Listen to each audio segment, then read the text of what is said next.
Hey, folks, welcome to the Accessible Hunter podcast. I'm Greg Trainer along with my co host, Mike Hudson, and we got our buddy David Daw on today. And David's got a lot of good, interesting stories, and we've had him on last year. But, Mike, what's going on in South Carolina, brother? Man, you know how it is. Just living the dream, my man.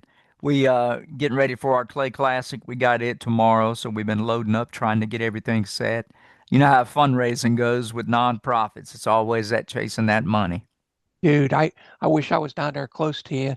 The Clay Classic, you've been doing that for a number of years, and Yeah. that just sounds really interesting. I know a lot of nonprofits are starting to go to the clay shoots. It seems like I know Wild Jagger Veteran Adventures puts on a big Yeah. one every year, and you've been doing this. For the folks that don't know about clay classics or shooting clays, you want to talk a little bit about that? Yeah, man. So this is year 8 for us. And you know how it is, man. I don't like fund. I like the FUN part, but that big D, you got to have it.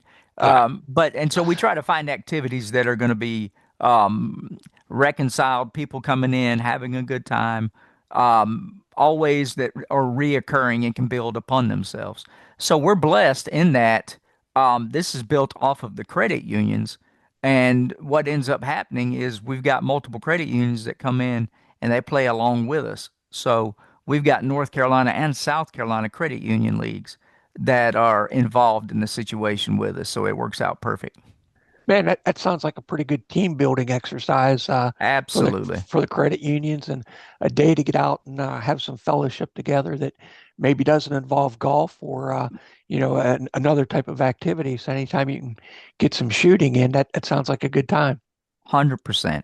And it's just, like you said, team building. It's a great opportunity just for not only that, but just like sort of like reconciliation between credit unions across the board where they can get in and chit chat, press the flesh, if you will, a little bit and interact in a guise that's not in an office. Dude, that sounds awesome, and I hope you have good weather for it tomorrow, and I hope you get a good turnout. And I'm looking forward to seeing some pictures from it. Dude, we got to get you down here, man. I know it, brother. I know it. David Dahl, what's going on in New York, buddy? Oh, so much crazy stuff is going on up here. It's great to see you too.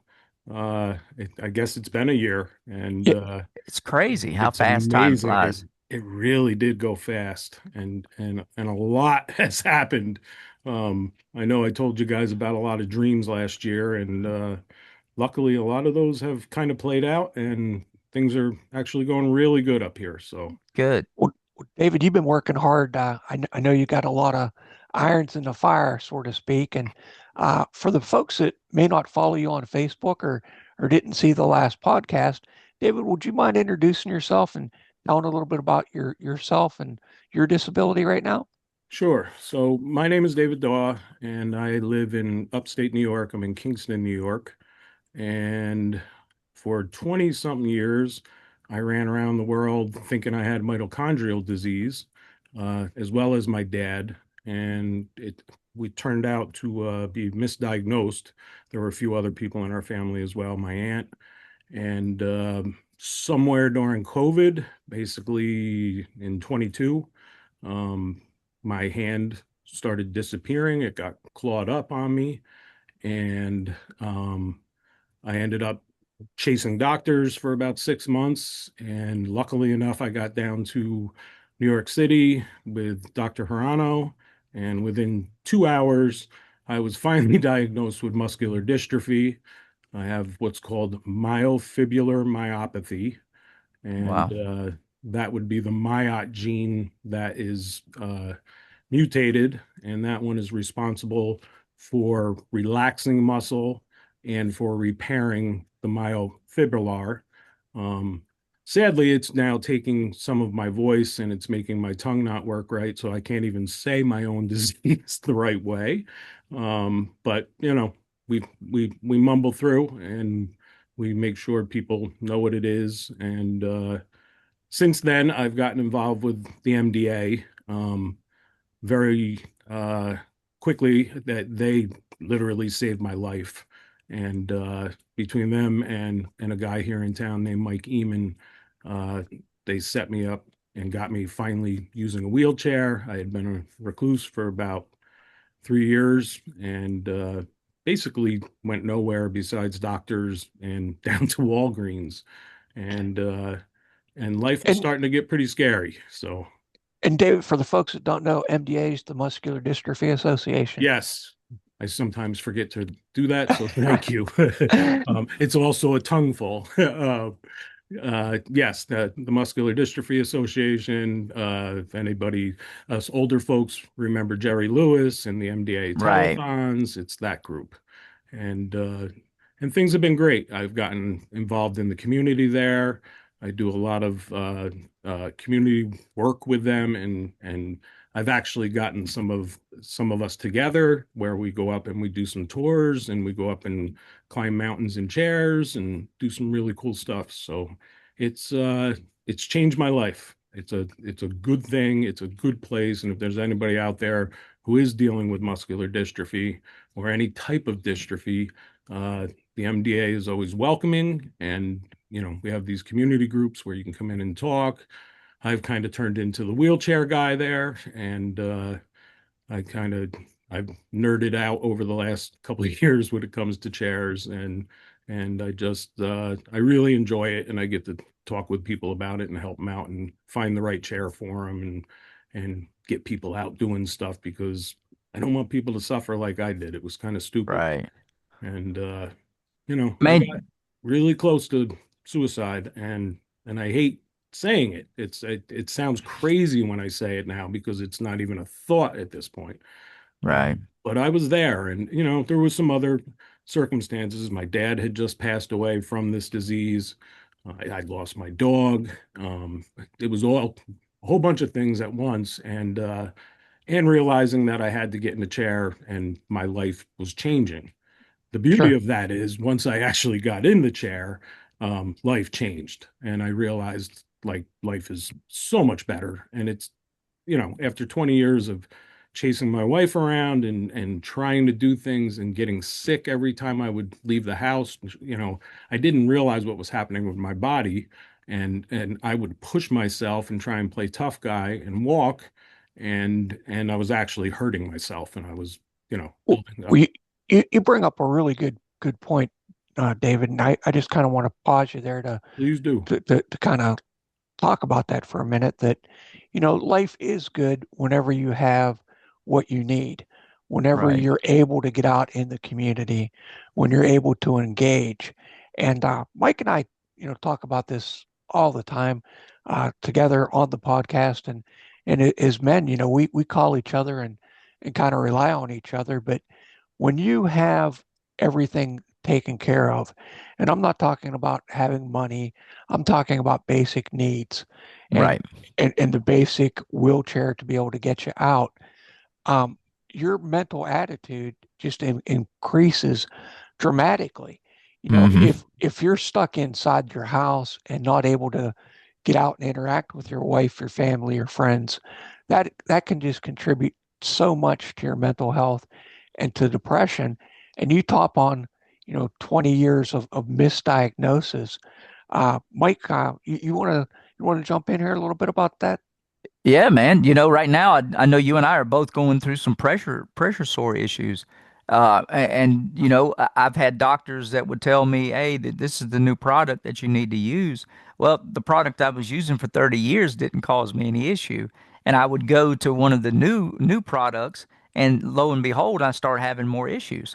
And your body kind of gets conformed with this is 31 years now for me in the chair. And so I like a certain type cushion. My butt has gotten used to that type cushion. And so trying to go to new products, sometimes we have to be our own advocate and say, I understand where you're going with that. The new technology sounds great. It's just not going to do what I need it to do. Right. And stick with what we know works for us. And so make sure you advocate on your own. Greg said a mouthful, man. If we're not able to get up and get out, it really starts messing with our psyche. And David, I'm glad you got all that straightened out, man. Yeah, having that freedom again is just, it changed everything. Last year I climbed to the top of Sam's Point Mountain. I live in the Hudson Valley. I'm 57 years old, and I literally never climbed a mountain before. Like, I just never could, and didn't even have. I didn't have interest because I think the one or two times I tried when I was younger, like I failed, and I'm like, why would anybody want to do this? This isn't fun. I don't. Sure. But of course, I didn't know what was happening. I'm like, does this happen to everybody when you try and climb a mountain? Because this is awful. Like, I don't know why you want to do this. And last year I went up with a group called SOAR. They're out of Ellenville, New York. A guy named Scott Traeger runs the whole thing, and I'm now an ambassador for them. And it was life changing. We actually used action trackers that day, and we got up to the top, and I started crying. I'm like, this is just amazing. Like Right. Right. I had a couple hawks flying over the top of me, like when we were way up there too. And just like I don't know, it clicked. The whole that freedom and seeing, it's crazy because I'm spoiled and I have my fancy chairs and I have all my stuff and I can go do this stuff now all the time. But even more than me just like realizing how amazing it was up there, the other Right. 10 people I was with, like one had MS and somebody had to drive for her and somebody else was fully paralyzed and another person, and these are people that would never get up to something like this, like Right. never. And looking over and seeing the smiles on their face and There just you go. knowing like this is worth everything. Yeah. So I've Sure. actually committed a lot of time to SOAR. I got them some donations. I got they needed a truck to get their chairs back and forth. So I got a friend of mine who does this United We Ohm, and it's a really cool. It's a karma project. He calls it yoga. Uh, is it karma yoga or yoga karma? But the idea is you do nice things for people and you don't expect anything back. Right. And I met this guy like a year and a half ago, and we become buddies. And I just started doing the same thing. I kind of always did it anyway, but I really kind of like intentionally do it now. And it's amazing how your life changes when you start doing that. Like Yes, it sir. it really does. And in When you Putting it. turn, he when gave a $2,500 donation to make sure that the truck is available, the rental truck to get the chairs there. In the meantime, we're working on buying him a truck too. But for when you now, this summer's covered. I'm sorry, Greg, go ahead. I was just going to say when you put good things out into the world, Right.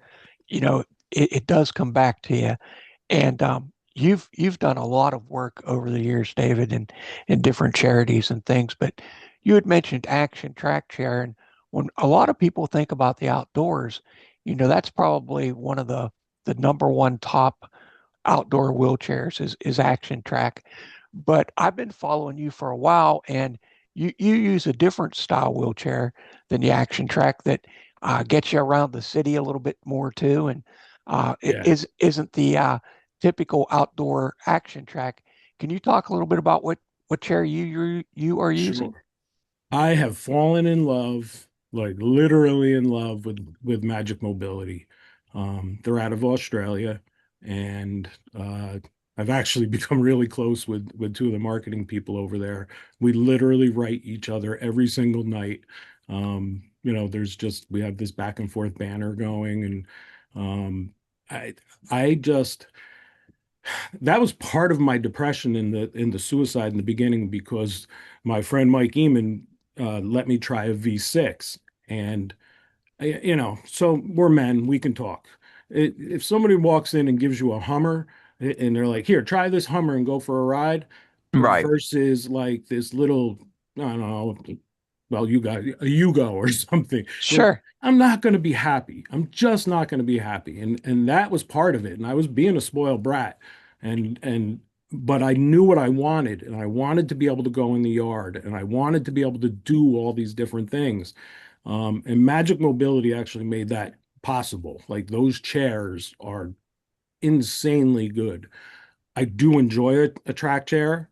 They're fun. They're a blast, but they are also a bit brutal on me. They are. Yes, sir. Yeah. I don't, I don't, I don't take anything away from them. It's by design, and that's how Right. that chair goes. For me and the pain that I'm in, the Magic chairs are a step above when it comes to the suspensions and so forth and so on. Having the air-filled knobby tires, that's And really become my thing. I love those tires. I think they should be on every chair because it literally gets me up curbs and through gravel and through sand and through anything that I want to do. It is rare that I I get caught, you know, on anything when it comes to that chair. and and for the folks that don't know, that's exactly what it is. It's a four tire chair, but Hmm. they're almost like quad tires. They're balloon filled. Yeah. And I was watching what you were doing this winter because New York and Pennsylvania, we had a pretty significant winter with snowfall this year. And you had an obstacle course in your backyard. Yeah. And Yeah. my everyday wheelchair is a Permobil F5. It's front wheel drive chair, and it would not go anywhere even close to what that Magic Mobility chair would go. I mean, you were pushing snow a foot high, It and was crazy. it was amazing. Mike, have you ever seen the Magic Mobility chairs? Yeah, yeah. I've been watching him in some of his other videos, some of the new stuff on TikTok where he's doing like curb cuts. And, they're trying to get to some of the new areas where there is no curb cut. And so the other chairs can't get around and he pops right up and goes through. So yeah, I've been keeping track of, all of his new videos and I saw the obstacle course myself. And, that's an absolute trip when you can see what a piece of device will do. And, David, I agree with you 100%. Track chairs, they do phenomenal, but they are kind of brutal on the senses. Yeah. I tell people all the time, that if I put on my everyday chair, I'm like Greg, I'm in a Permobil. I get in it, it does good. It's my tennis shoes. But if I Yep. need to get down and do work, my track chair is my work boots. Yeah. Then you go to work. But be prepared because it's going to be on a tracked vehicle. Yeah. It's going to bang you around a bit. It is. And It'll get you and where you want to go, but Absolutely. you're going And to take a. they're a blast. I mean, they win when it comes to they can get in water better than my chair can. Um, Everybody's got a little something, and Sure. when we go up to the SOAR facility, I'll mess around on the track chair for a little bit and then I bounce over on the magic chairs.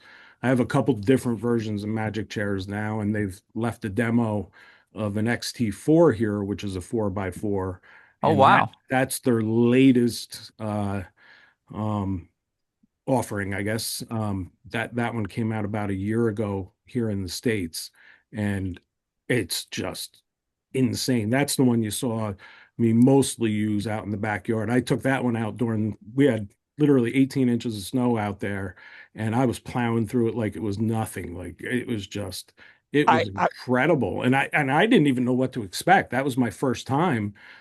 Last year I got to play with the V6 out in the snow and do a couple donuts, but this was like, all right, let's go see what this thing can really do.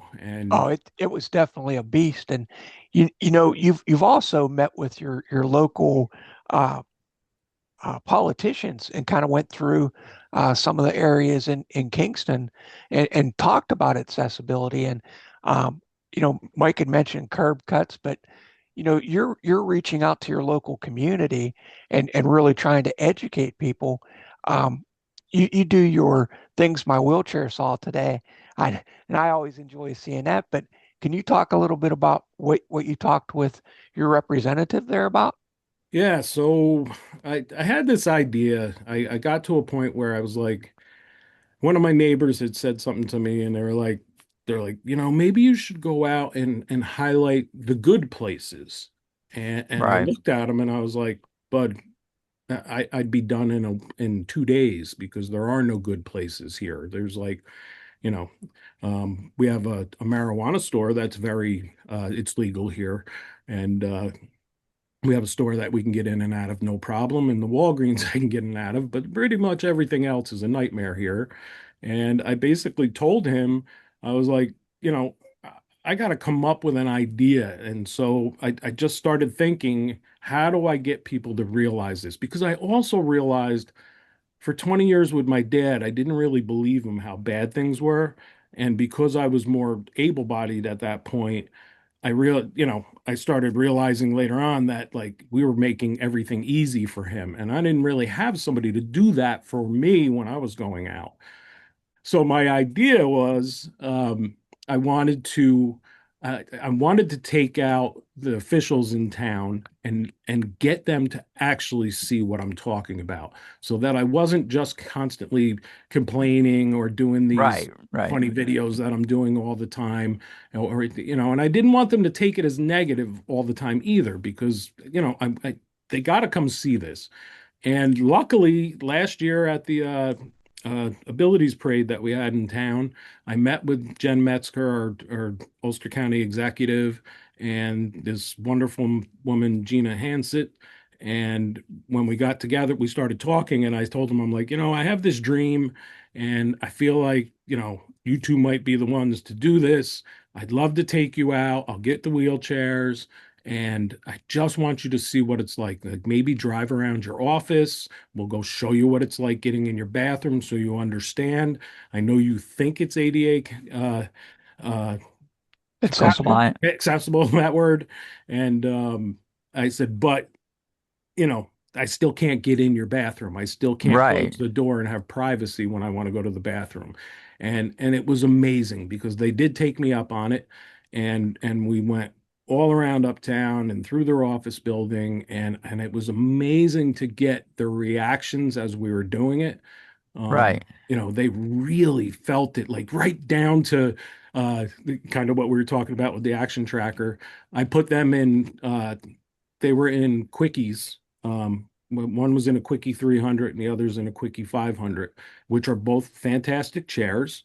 Um, but living in my town, it's miserable. And Suddenly, David, those cobblestone sidewalks are not as nice as what people exactly. think. exactly. I And just want to put that out there, they learned really fast. And I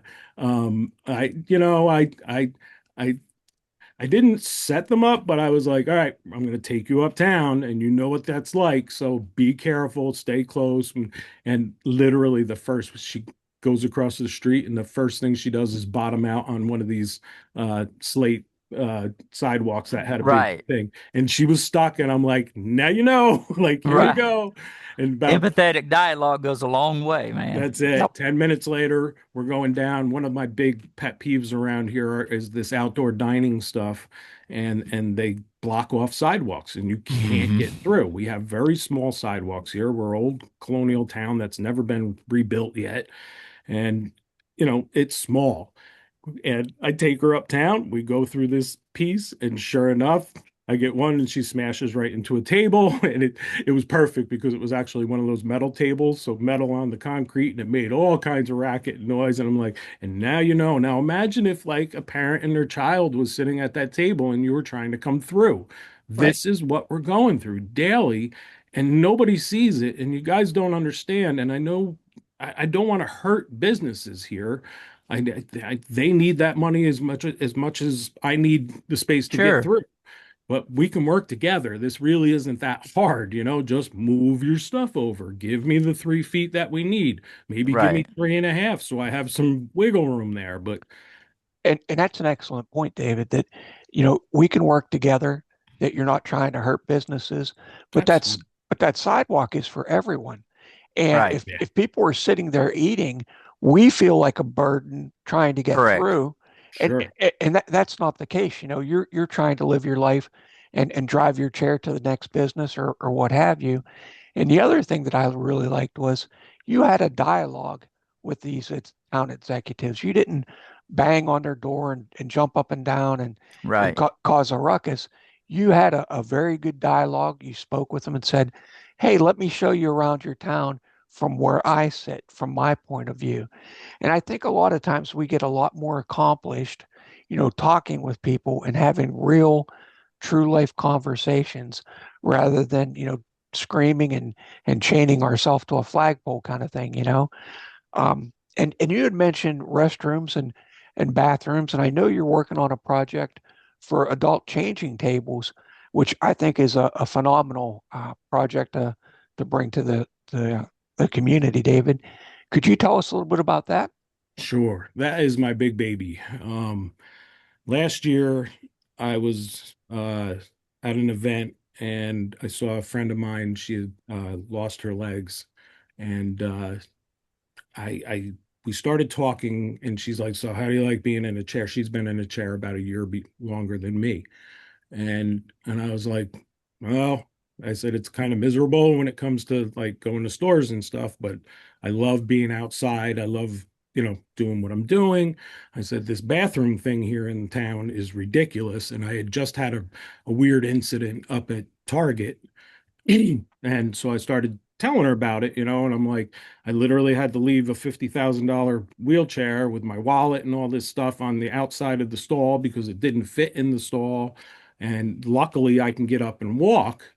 And as I'm saying it, she's like, "You have no idea." And we've known each other a long time, so she wasn't being mean. She was basically like, "You have no idea, Dave." Like she's like, "I can't go anywhere," and I'm like, "What does that mean?" I'm like, "What do you mean you can't go anywhere?" And she's like, "I'm in a diaper," and she's like, I need an adult changing table," and I'm like, Yeah. What is that?" I've never even thought of that before. Sure. And I thought I knew everything when it came to this stuff. My dad, again, my dad was in a chair for 20 years. And she's like, "Well," she's like, "I don't have any legs. I can't sit on a toilet. So that doesn't work." And she goes, "So I have to wear the diaper." And I said, "So what do you do?" And she goes, "Well, I don't go anywhere. Or if I get stuck," she goes, "I hate to say it, but we bring some chucks." And she goes, "I have to throw them down on the floor, and my husband puts me on Wow. the bathroom floor and changes me." She's like, "I can't even do it myself. My sister or my husband does it for me." And it hit me so hard. I then came back and talked to my friend Mike Eamon, whose dad was paralyzed, and I guess I never knew about bathroom routines and the stuff that had to be done and what happens if they have an accident when they're out. Sure. And this thing on the bathroom floor, like I can't have it. Like Right. I'm just that guy. Like the minute I heard that, I'm like, and then I start seeing it and realizing it everywhere and so that I made it my thing where I'm like, I gotta fix this. Like this is crazy. There was only in We're a pretty big city here, and there's only one in the entire city, and that's at Busani Motors, who sell you your $100,000 van and you never see them again. Like Mhm. nobody's really even using that bathroom but once in their lifetime when they go to get their van. And it blew my mind. I made a post or two about it, and out of nowhere, a parent of somebody with cerebral palsy came in and started telling me Right. about her daughter and what she has to go through with her. And then I start realizing like the teenage kids and like they're, they once that little baby table is not big enough, There you go. you're going on the floor. And I'm like, Yeah. why? Why? This has to stop. Like, so I've taken it upon myself. I'm a board member with the Resource Center for Accessible Living, and I did a project with them. And so far, so we're putting a adult changing table. I got a crazy deal on one. This thing was like $14,000 and I got it for I think 5 grand. And it's beautiful. It's powered. It goes all the way down to the floor and all the way up to the ceiling. Wow. It's padded. It's got safety bars. It has it all. And it folds up nice to the wall, so it fits in the bathroom. So I'm installing that one in 2 weeks at the resource center. And then I have about 2 grand for the next one, and I'm still pushing. And as I hit my 5 grand each time, I'm going to install them. And my plan is to go like every 5 to 10 miles across town, and I'm going to put them in different nonprofits that are open at different times of the day. And then I'll make a list that we'll put out for people. And anytime you're out and about and you need a bathroom, here's a place you can go. I know, you know, not every place can fit one of these things. They are big, Sure. and I get that. And not everybody, I can't expect every business, every single place to build these big family style bathrooms. Like they just don't have the money. And that's Right. the reality of it. But if I can get them every 5 to 10 miles across town, That way, a caregiver or a parent, whoever's out with them, they can get there quick. And and you're doing two things, correctly there, David. You're advocating for the tables themselves. You're raising money and getting them installed places. And Right. then the big key is you're going to let people know where those are Where they are. where they're yeah, located at. Yep. So if you're going to the coffee shop downtown or a restaurant and suddenly you have an emergency, you know where you can go, you know the times that that business is open. And yeah, I just think that's an awesome opportunity that you had seen that need in your community, and you're doing something about it. And nothing happens overnight. Right. These tables are very expensive, but you're putting them in one at a time and you're not giving up. And I think that's important to recognize. it's Absolutely. it's definitely going well, and the county has committed to me that they will put one in the Department of Motor Vehicles. Um, we have a new pool being built in New Paltz, which will be fully accessible with a lift and a ramp, so you can get in both ways. And they promise they'll put a table in there. And if all goes as planned, and I hope they're telling me the truth, at our Ulster County Fair, they will make sure that there's a table at the fairgrounds. We do have like a sensory booth there and a couple Yeah. other things. So I'm hoping we can just add right to that and just have a changing area for them. Like Um, again, like there's a perfect example. You go to a fairground, like can you imagine? I mean, you guys get it. You understand. I can't think of anybody having to be on a dirty bathroom floor at a fairground Right. getting their yep. diaper changed. It, Not nobody deserves that. And it, I'm going to do whatever I got to do to stop it here. And then the plan is we'll start doing it across the world as we get going. er, I got baby steps, and I'm figuring It out all how to starts make it work somewhere. here. you, And David, we all think in 3 feet zones. Yep. How does this affect us in our community? And you really have to start in your own neighborhood, and that's what you're doing. It would be great to have these throughout the country, and maybe other people. I'm sure other people are working on the same issues in their community, but change happens locally. Right. And that's really what you're doing, and I commend you for that.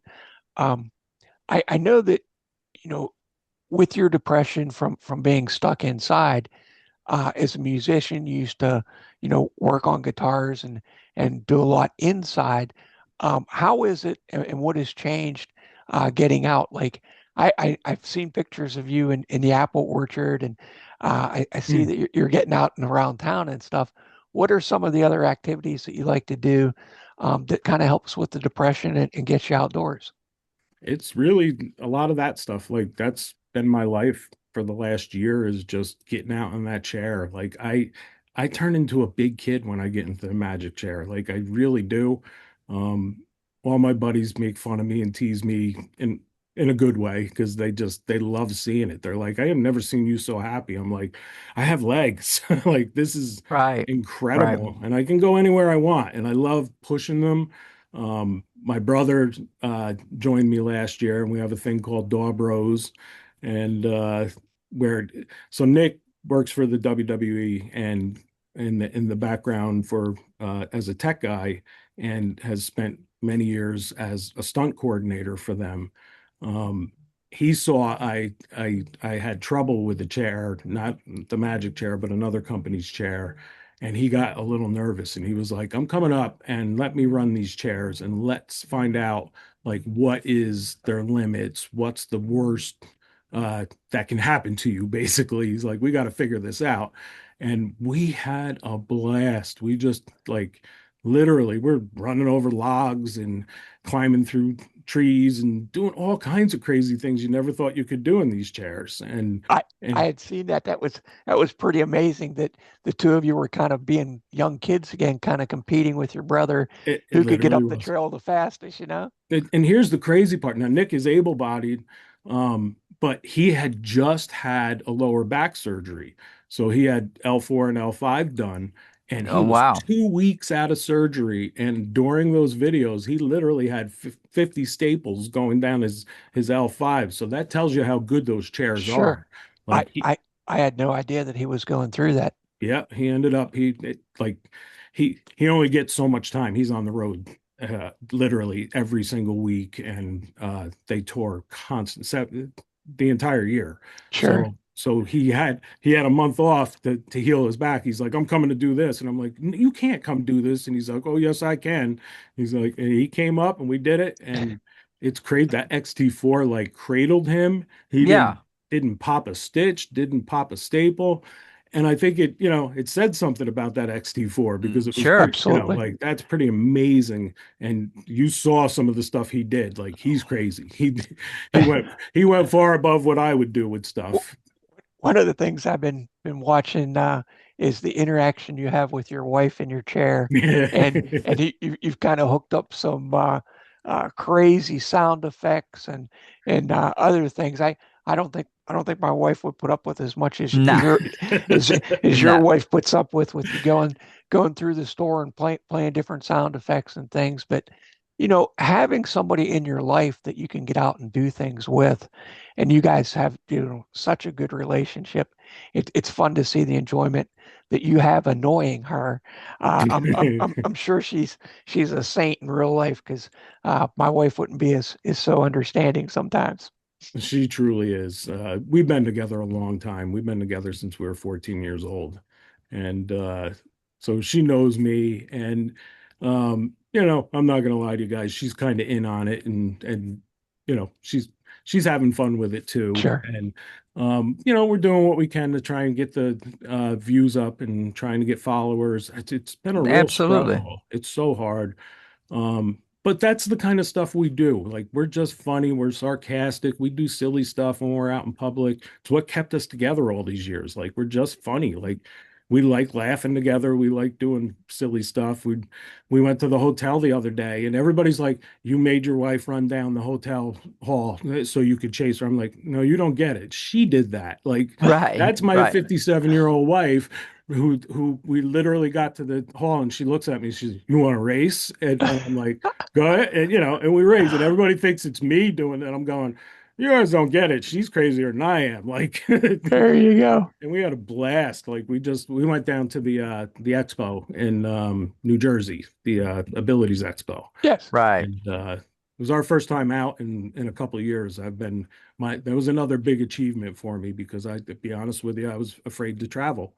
Yeah. That was like my next new step. And I have food issues and things that I literally eat like the same thing every day.